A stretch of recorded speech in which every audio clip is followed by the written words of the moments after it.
All the guns you'll be seeing today are available on solware.co.uk, based in Tamworth. Hello ladies and gentlemen, it's another one of our unboxing stroke unbagging series. In this case it'll be an unbagging due to the fact is this was an X-Display model I've got. This is the Walther Rain. Now this has been designed by Walther to be a lightweight carry around hunting rifle, and there's one way you can tell the difference between the Walther 1 and the Walther 2. Apparently it's the shrouded barrel. You will notice on this one that it's a full solid shrouded barrel. The Mark II will have an air vent in it to loose out some of the overshot air, obviously, so it was a silencing shroud. But yeah, it's this is the Mark I, come complete with the silencer on it. I don't think it's the original Walther silencer, to be honest with you. I think that may be one that's been attached to it. I didn't attach this, it was on the gun when I picked it up off display. I've put our standard Nico Sterling 1460x50 scope on it. You will need a Picatinny rail for that if you buy this. It's a Picatinny rail fitting for the scope. Now, this is the 177 from what I could count when loading the magazine. That's 11 shots in this. The cocking lever is on the left hand side on this one, but it can be swapped over to the right hand side. I believe it's not really a hard job to do. That may be something that I go into and I look into doing that actually, because I would prefer it to be on the right hand side, to be fair. So it may be something I look into, I don't know just yet. Right, let's get this bag out of the way. And I'll tell you a little bit about what came with the gun. Well, obviously being an X-Display gun, you get everything that you would do in the box, but the box is just not there. So there was 2 magazines, you fill a probe and a few attachable rings in a bag, which came with it. The gun itself, nice and lightweight. There is, however, a few little problems I found when I was setting up the scope. I have managed to have a couple of shots with this one before I've actually done this video. Now, one thing I found straight away, as you know, with our shooting tail we use, I've got like a Y-shaped hook there to hold the gun. The Picatinny rail here on the end, it sits there and it makes it a little bit wobbly.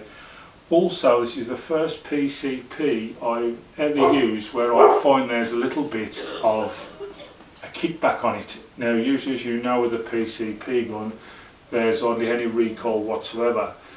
This does seem to have a very noticeable recoil when you shoot a shot off on it, and I'm unsure why. I mean, I've had Walthers before, this is the first one that I've ever had that does that. Now whether that's due to the fact that the barrel is fully shrouded with no air release in it, so the pressure does have trouble escaping, I don't know.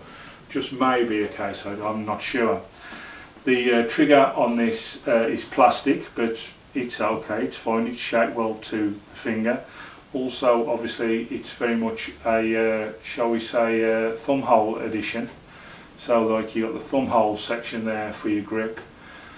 I'm not sure whether this was set up for maybe a left-handed shooter originally and they didn't collect or whatever, I'm unsure, but it would seem it would suit a left-handed shooter better, being as the cocking lever is on that left-hand side.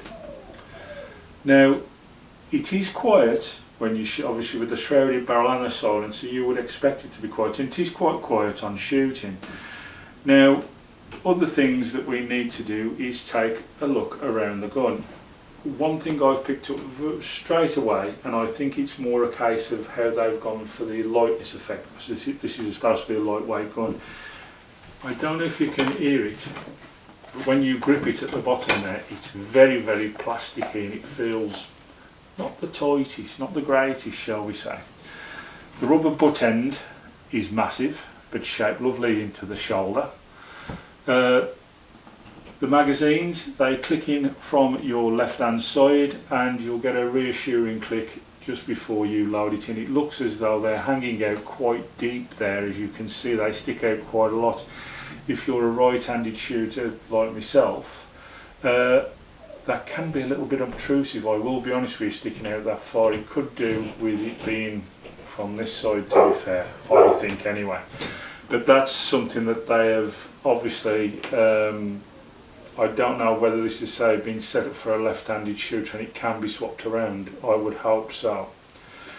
The cocking lever is a biathlon style one and it works really well. It's nice and smooth, no complaints at all there with that. Length overall of the gun, just a moment and we'll get our measuring tape and I'll measure it without the silencer on. We'll see exactly what it comes to. He says, well, I would have done, but I can't seem to find our tape measure today. And my audience in the background there are doing quite a lot of barking, so do excuse me with that. I can't seem to find the tape at the moment, so I will measure that up and I will fill you that in on our main test and review. But yeah, this is the Walther Rain, and as I say, I'm sure this is the Mark 1 version, due to I'm told that the Mark 2 has got a shrouded barrel. I'm going to leave it there because the audience, as you can see, are getting quite restless and I need to go and have a word with them.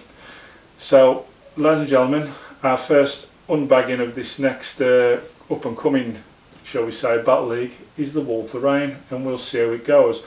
I've got to be honest with you, from what I've shot with it so far, I find it quite a jittery shot. I find it not very smooth at all to shoot, and it feels as though, like as I say, there's quite a heavy recoil there.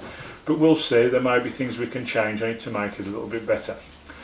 Thank you all for watching, and I'll see you all in the next one, which will be this being pellet tested. Thank you very much. Bye bye.